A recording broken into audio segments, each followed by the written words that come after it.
আমি কে? আমি হচ্ছি প্রাণ, নফস। এই আমি আর আমার, বুঝেন, যতগুলো জিনিস আমার সব ছাইরা যাইতে হবে। টুপি আমার রাইখা দিব, ঘড়ি আমার রাইখা দিব, পাঞ্জাবি আমার রাইখা দিব, পায়জামা আমার রাইখা দিব, পোশাক আমার রাইখা দিব, দেহটা আমার, এইটাও ফালাই থিয়া যাওয়া লাগবো, যাই দিব না। দেহ লয়ে কেউ যায় পারবেন? আজ পর্যন্ত যায় পারছে? মরণের সময় দেহ লয়ে গেছে গা। মরণের সময় দেহ নিয়ে যাওয়া যায় না, মরণের সময় পোশাক নিয়ে যাওয়া যায় না, মরণের সময় সম্পদ নিয়ে যাওয়া যায় না, মরণের সময় বউ পোলাপান লয়ে যাওয়া যায় না। আজকে মরে যাইতেছি, বউ ল যাই, আমার লগে লো যাইব বউ। বেড়াইবার গেলে বউ সাথে নেওয়া যায়, মরলে পরে বউ সাথে নেওয়া যায় না, পোলাপান সাথে নেওয়া যায় না, মা বাপ ভাই বোন কাউরের সাথে নেওয়া যায় না, একা যেতে হবে। নফস কাকে বলে? কোরআনুল মাজিদে আরবিতে বলা হয়েছে নফস। নফস এইটা হচ্ছে আমি নিজে, আপনি নিজে। প্রতিটা মানুষ যে এই দেহের মধ্যে যে প্রাণটা আছে, যার জন্য এই দেহটা জিন্দা, যার জন্য এই দেহটা কথা বলে, যার জন্য এই দেহটা শুনে, যার জন্য এই দেহটা হাঁটে, যার জন্য এই দেহটা ধরে, যার জন্য এই দেহটা দেখে, যার জন্য এই দেহটা নিঃশ্বাস নেয় ছাড়ে, যার জন্য এই দেহটা প্রকৃতির ডাকে সাড়া দেয়, যার জন্য এই দেহটা খিদা লাগে বুঝতে পারে, আবার তার চাহিদা আছে সেটাও বুঝতে পারে, তাকেই নফস বলা হয়। সেটা আমি নিজে। আরবি ভাষায় নফস বলা হয়। নফসের বাংলা কি? বাংলায় কি বলা হয়? আরবিতে নফস, কোরআনের ভাষায়, বাংলা ভাষায় বলা হয় প্রাণ। প্রাণ কাকে বলে? প্রাণ কি? প্রাণ কত প্রকার ও কি কি? নফস, এই নফস কাকে বলে? নফস সম্পর্কে কোরআনে আল্লাহ রাব্বুল আলামিন কি বলেছেন? 250 উপরে আয়াত আছে কোরআনের নফস সম্পর্কে, আমাদের ধারণাই নাই। 250, 250টির উপর আয়াত আছে কোরআনে।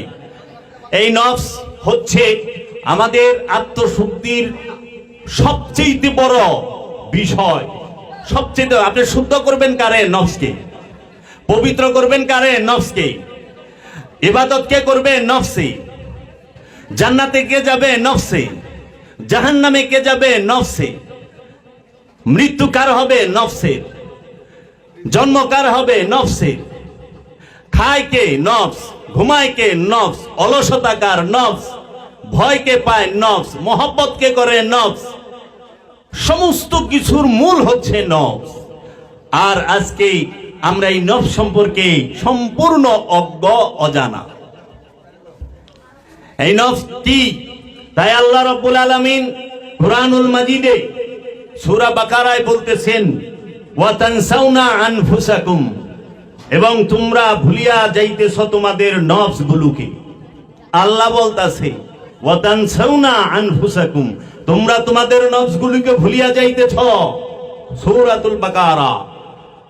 ওয়া এবং তানসাউনা, ভুলিয়া যাইতেছ, আনফুসাকুম, নফস এক বচন, প্রাণ একজন, একটা প্রাণ।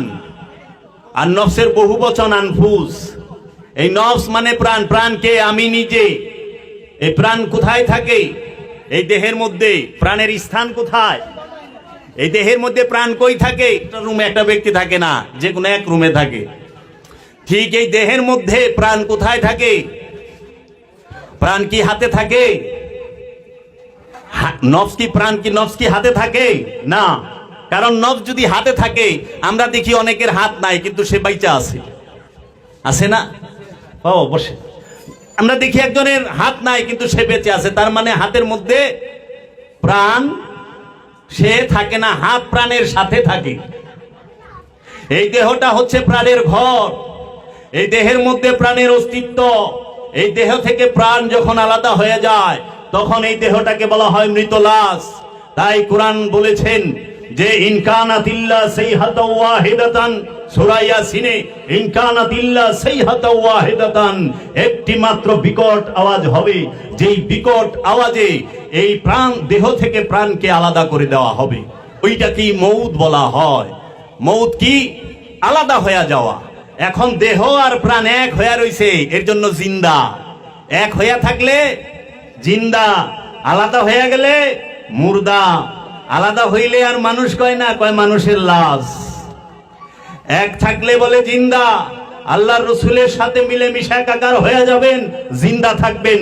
রব্বুল আলামিনের সাথে মিলেমিশে একাকার হয়ে যাবেন, জিন্দা থাকবেন। আল্লাহর ওলির সাথে মিলেমিশে একাকার হয়ে যাইবেন, জিন্দা থাকবেন। আর আল্লাহর ওলির সাথে থেকে আলাদা হয়ে যাইবেন, মুর্দা হয়ে যাইবেন। আল্লাহর রসুল থেকে আলাদা হয়ে যাইবেন, মুর্দা হয়ে যাইবেন। রব্বুল আলামিন থেকে আলাদা হয়ে যাইবেন, মুর্দা হয়ে যাইবেন। এর জন্য আপনি চিন্তা করেন, আপনি কি জিন্দা থাকতে চান না মুর্দা থাকতে চান? যারা রব্বুল আলামিনের সাথে মিলেমিশে একাকার হয়ে যায় তারা আল্লাহর ওলি। তাদেরকে বলেছে লা ইয়ামুতু আলা ইন্না আউলিয়া লা খাউফুন আলাইহিম ওয়ালা হুম ইয়াহজানুন।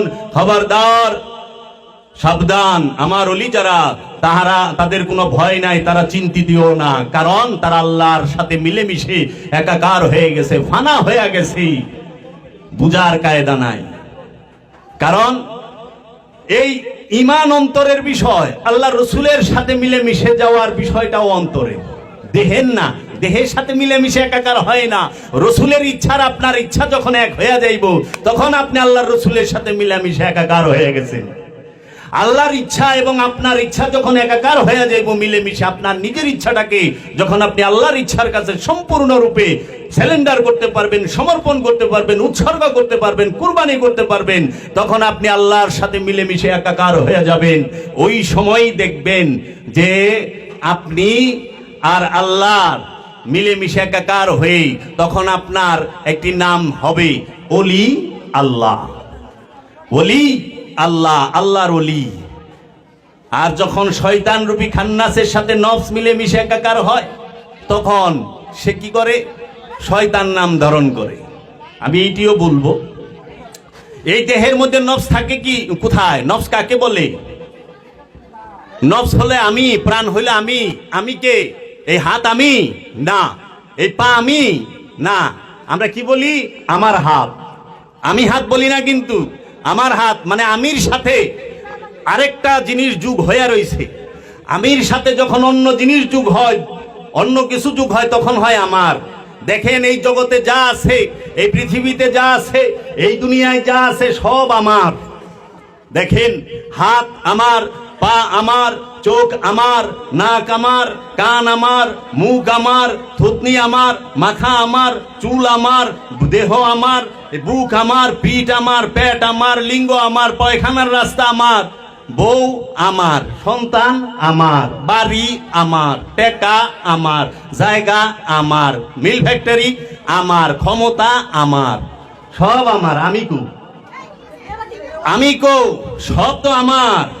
আমার তো কখনো আপনা না, আমি আপন। আমার থেকে যখন আমিকে সরাই দিব, তখনই সব শেষ। আমিকে সরাই দে। আমি কে? আমি হচ্ছি প্রাণ, নফস।